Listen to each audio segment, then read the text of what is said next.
What up, everybody? This is another episode of the Built Different podcast. The usual suspects, myself, Rick Alphonse, CEO and founder of Extropian, our COO, Sean, one of our great data scientists, Justin.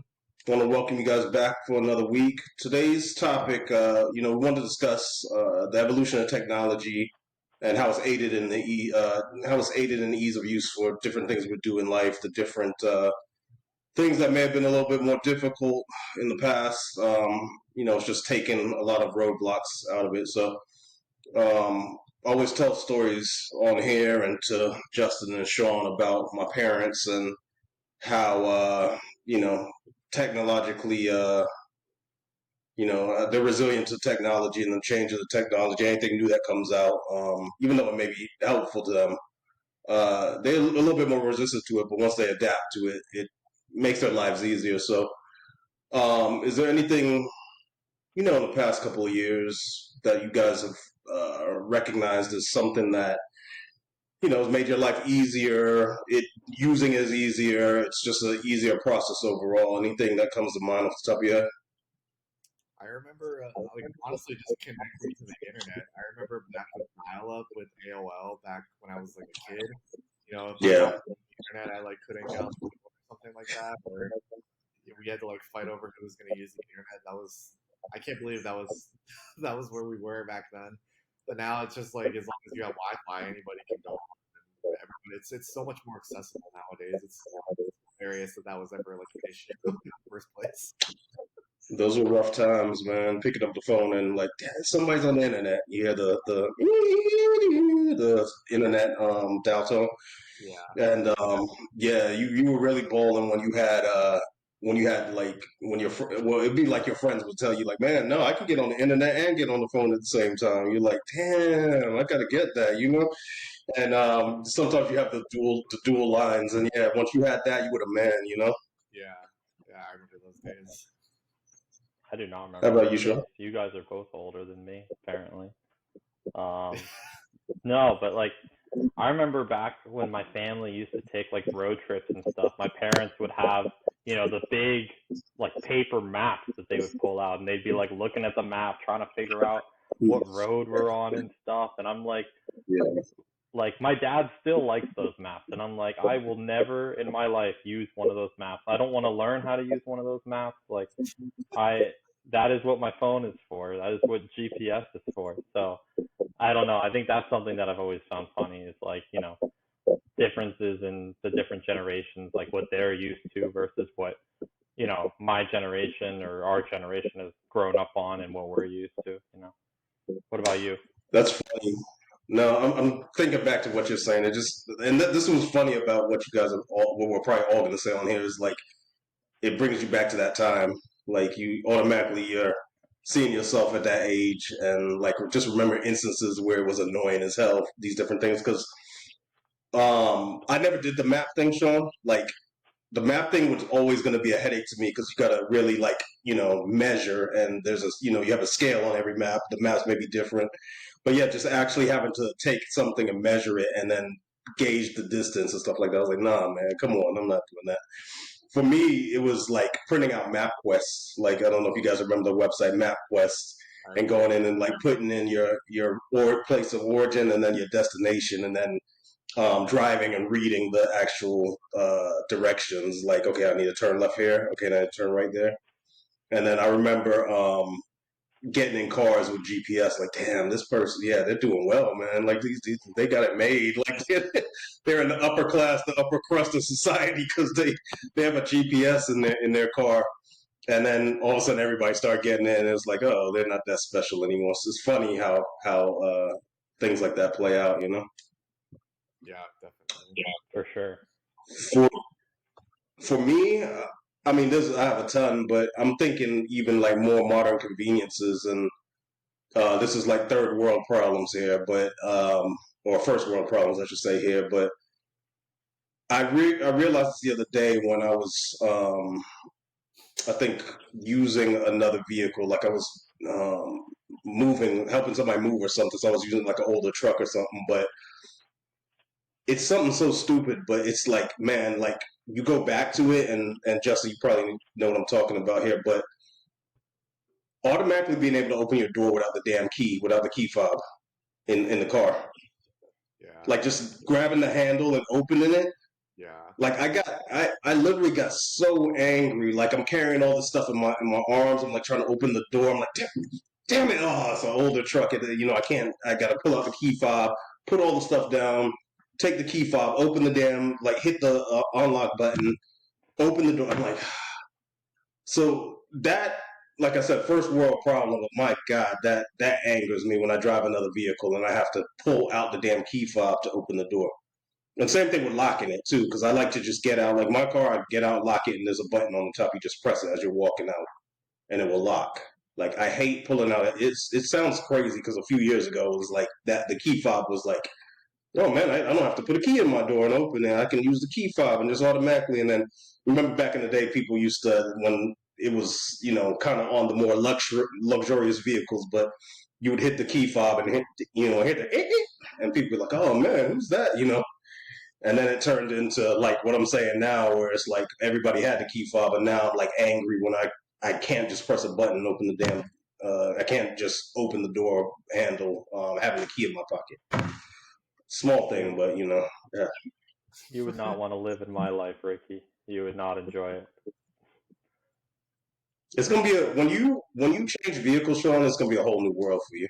You're gonna be getting angry too if you get back in another vehicle that doesn't have these little small things, It's all good. I've slummed it for this long.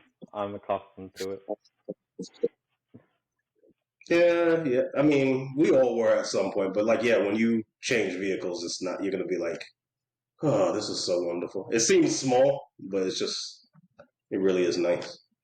Yeah, my mom has a Tesla, and every time I sit in that car, it feels like such an alien experience. Like there's no like the speedometer and stuff that I'm used to seeing like in front of me. It's all just on Mm. the screen in the center of the car. It feels very weird. And she can watch Netflix too while she's driving. Well, maybe not while she's driving, but the fact that you can watch Netflix is kind of bizarre to me now. I can't. Miss Kim, he's snitching on you, saying that you're watching movies while you're driving. I know she probably doesn't do that. She's like charging, but yeah, that's even like an option in a car is ridiculous nowadays. What other conveniences? I know we talk about quite a few things all the time that annoy us. It's just like, oh my God, I wish. How much easier is this than it used to be? But man, when it's gone, I mean, even think about your cell phone. Like mine's just died, and I'm like, when we were getting on this podcast, it died, and I feel empty. I feel lost. Yeah. I mean, even headphones, like 5 years ago, 10 years ago, a lot of people were still using wired headphones, and it like the little cord would get in the way of everything. Like it's not like the end of the world to use wired headphones. I still have some, and I can use them, but wireless headphones and being able to walk around and like walk, away from your phone and still talk, that's very nice and just overall something I really enjoy. Especially like when going on I a think run that, or something. yeah. No, I was gonna say I think it helps too because these cell phones are, and you upgraded recently, Sean. It's like they're heavier, they're bigger. Like you really don't want to keep these things up to your head and have a conversation. It's just so much easier just throwing in your earbuds or AirPods and just having your conversation. The weird thing is though I don't like doing that in public because people automatically think you're talking to them, or they think you're crazy because it looks like you're just talking to yourself in a lot of instances. Ricky, Yeah. did you ever have a pager? Did I do what? Did you ever have a pager? Hell no, I'm not. Come on, man. I ain't that damn old. I remember my dad having it. My dad had. I forgot about those. I was watching like clips from The Wire, the TV show, and they're talking about like having pagers, and it's just like it ages that show so much. What's funny about that though is, yeah, that was a luxury item at one point too. Like, and to the point where you were a business person or you were a drug dealer. You know what I mean? Yeah. Having those. So yeah, the wire, that makes sense. But yeah, it's the weird thing too is like even, and it's funny because I'm actually going to be flying out there, but we were always behind when I would go to London, for instance, when people had when we were had pagers here, they had cell phones, and it was like the cell phones were available to the. It wasn't just like the business people or the more affluent people. Everybody had cell phones. I'm like, why the hell we still got we're doing the pager thing in the U.S. And I don't know. We're always behind. We're always behind them. I'm not sure if that's still the case now, but yeah, everybody was rocking cell phones when we still had our beepers and so forth. Yeah. I don't even What other completely understand what a pager does.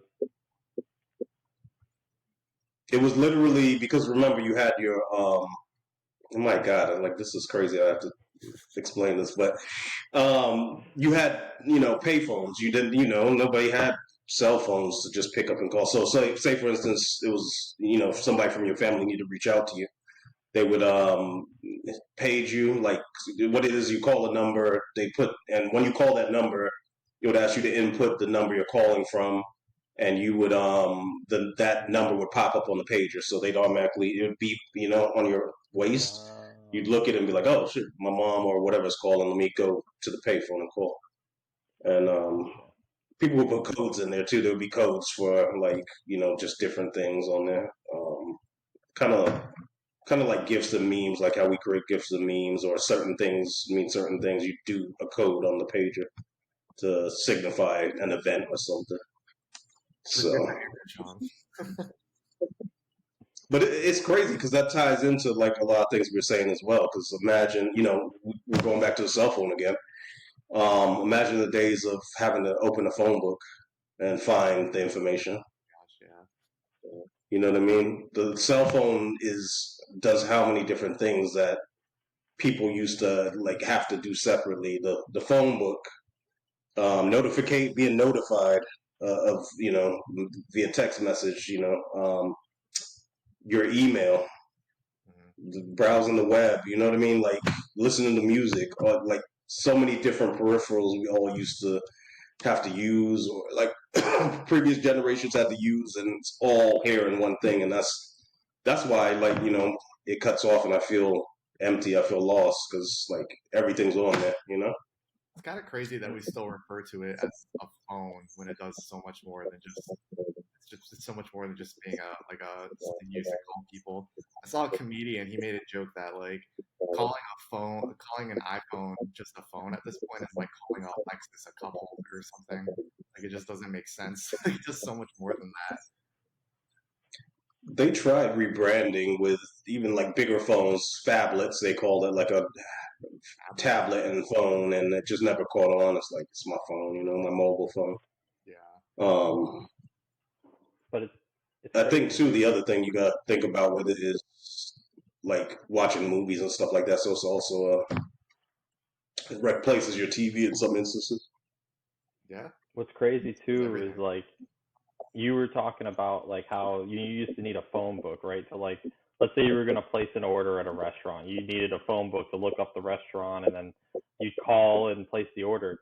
Now you don't even need to call. You don't need to talk to someone. Most restaurants these days have online ordering, and so it's like you just go on an app and hit a couple buttons, and all of a sudden now someone's making you some French fries, and there you go. Like, and then you go there and you get it. But it must be too right now. Yeah, there it goes.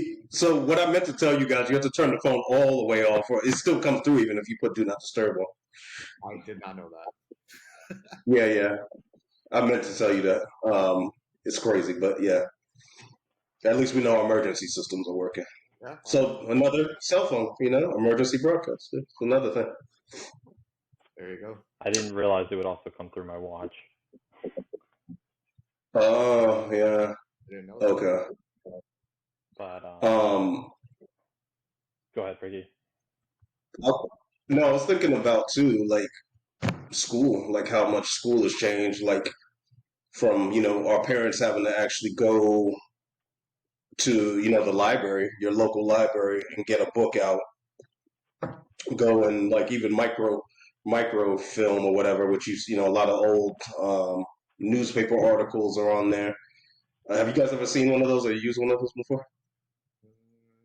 So it's a little. It's still, they still have them in libraries now. Like it's more of a kind of obviously a piece of history now, but it's literally like I forget how it works. It's like a little film, like a like a reel, and then you go and you, from what I remember looking at it in the library, it's like it has a system in place, and it's like a little thing you look in, but you go through the film and you have to turn it in a way, and it brings up different things. Like actually, I think you hit a button, and it's like have you guys ever used the those old toys where it's like you click a button and it's like a different you know what I mean? I forget what it's. You know what I'm talking about. It was like that. That's what microfilm or microfiche or whatever it's called is it used to do. That's how you used to get the information to write book reports and stuff. So you'd literally look in this thing, hit the button, article would come up, you'd look at it, and then write down whatever you want and do your book report, or you know what I mean? And then it, turned more into the library system and going and getting a book out, going and searching for the book. And then, like, I mean, look how much easier the internet's made that now, where just go on, put in the topic, and I mean, you look at Chat GPT and generative AI, and the damn internet will write the book report for you.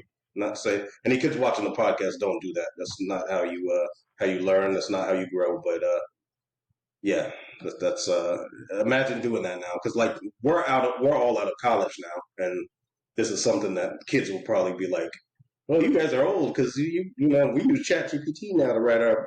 But like, imagine having that back in the day, like writing something, even taking, you have a little bit of writer's block and you put in a certain subject matter and just give me a few lines here and putting that imagine doing English, what was it? English 101, the one where you have to write like essays all the time. oh yeah, that is crazy. I remember that. Yeah, I don't know. That's crazy. That's kind of where the evolution is. I don't know if you saw I think it was like a press conference that Mark Zuckerberg did with the smart glasses recently, where you can start live streaming from your glasses, like from Instagram. It's pretty crazy. Like that's now like the thing. Like they're partnering with Ray Bans or something like that. It's pretty crazy. Okay. Yeah, and I No, mean that sounds interesting.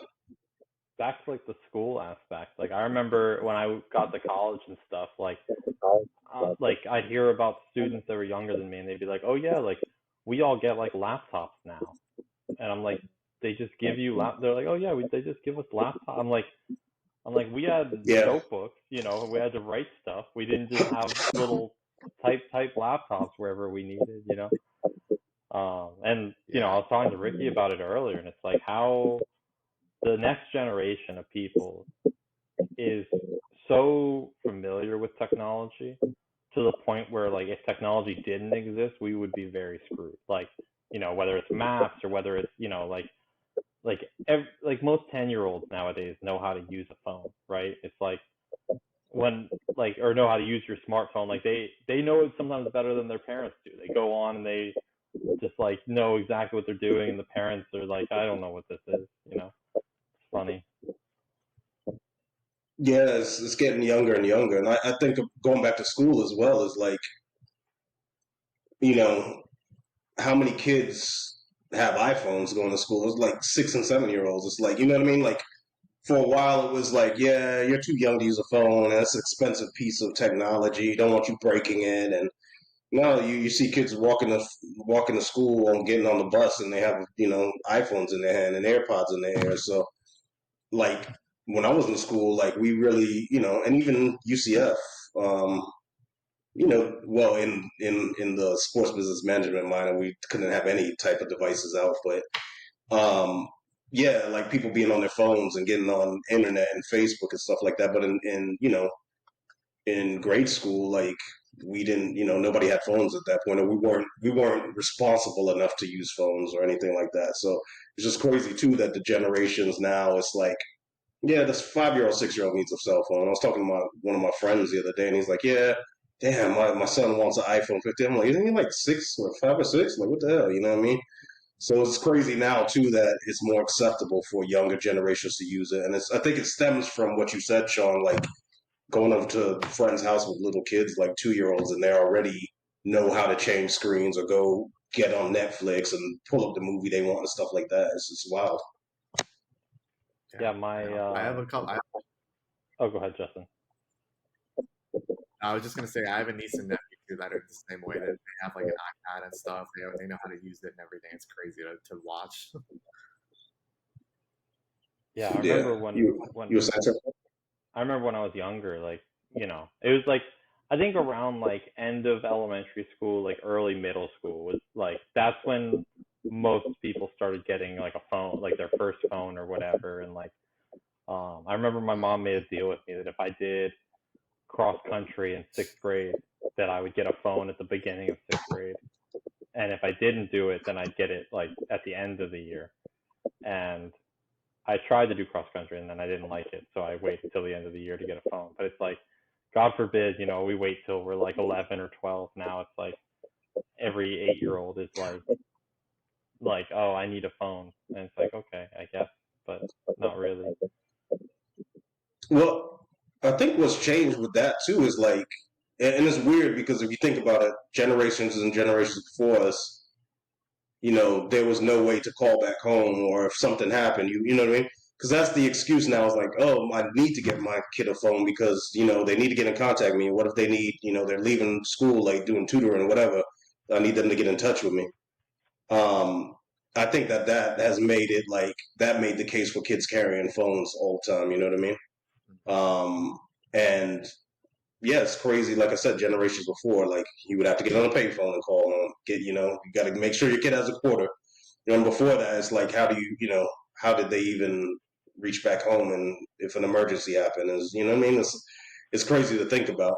But yeah, generation after generation is getting younger and younger. And then, like you said, it's to a point now where imagine if like, God forbid, our phone systems went down, it'd be like pandemonium in the streets, cars crashing, and those post-apocalyptic movies and stuff where people are like rioting and all kind of crazy stuff, cars burning. That's what I picture happening if our networks went down, because people are so used to having the technology in their hand, used to scrolling, used to having this device at all times, that people would lose their mind.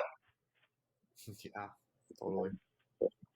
Yeah, if the internet went down for more than like a week in like the entire like country or world, I think there would be some serious issues. Like, I don't think people would.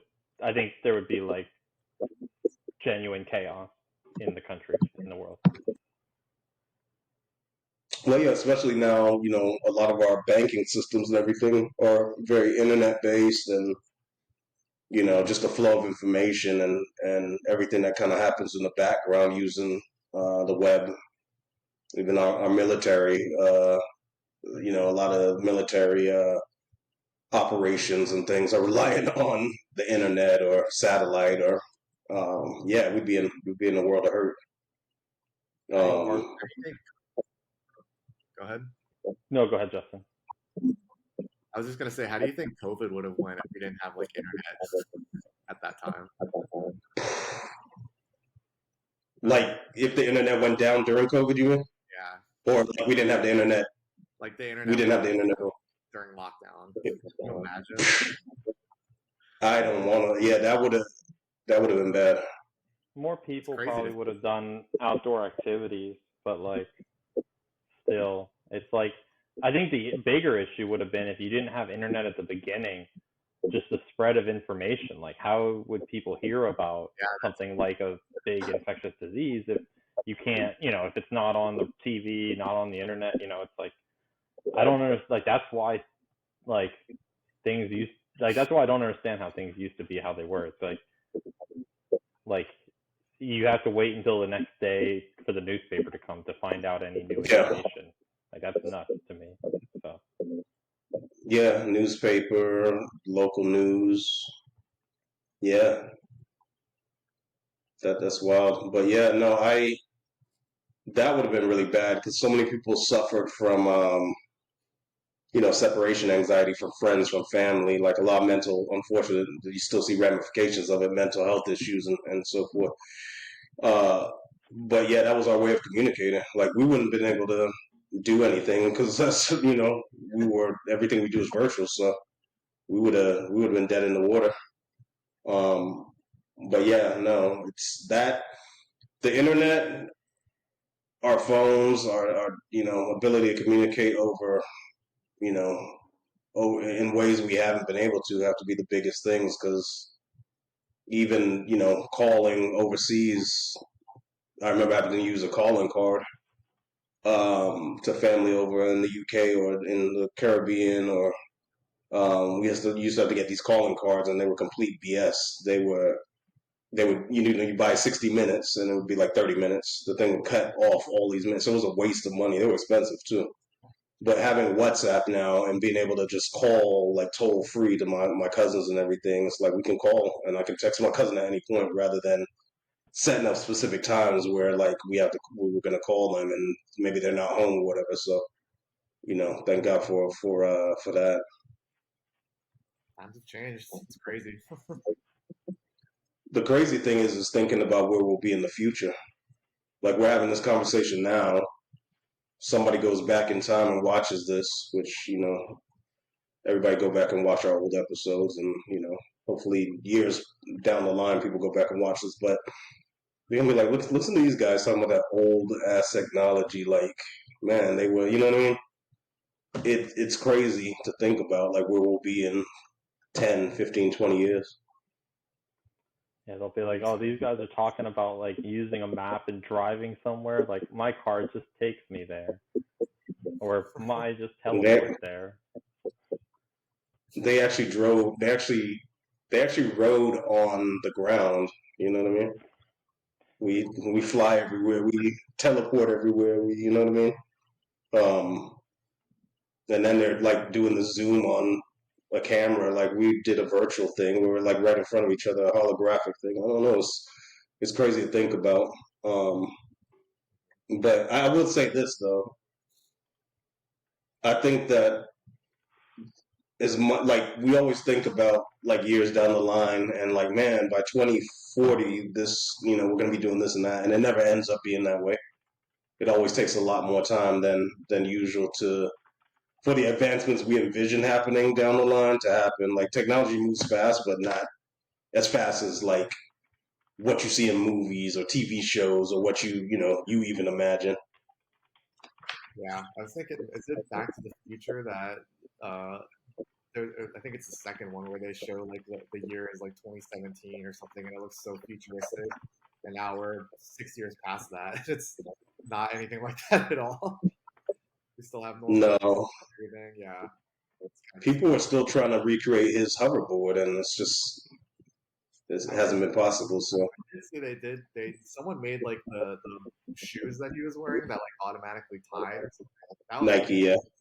yeah. Yeah, those things are expensive, like 25 grand to buy them because they're like rare, and they actually do, lace up the way he kind of had them lace up. So, Yeah, it's progress. I saw a video recently where one of the main like professional golfers made, instead of like a golf cart, it's like a hover cart. So it like uses like the hovercraft technology and like can like go over, like if you are going to like an island green that like is surrounded by water, you can just like ride it over the water, and like it'll go over like it won't like damage the greens if you ride it on the green and stuff, and it looks really really cool. But then like I read all the comments and people were like, this thing is so loud that it's like like you would not want to golf with it because like it's just like ruin, like golf is not supposed to be a loud sport, and it's like apparently super loud. But the idea behind it I thought was really cool and like interesting.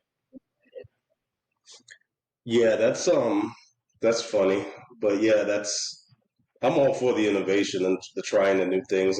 It's never always practical when you first do it, and it's going to take refinement. But I can appreciate that. I have to look that one up. Yeah, I'll Yeah, see if I can find it. I'll send it to you. So yeah, no, I'm interested always in the future, and I think I even sent you a video the other day, Sean, of something that's going to be coming.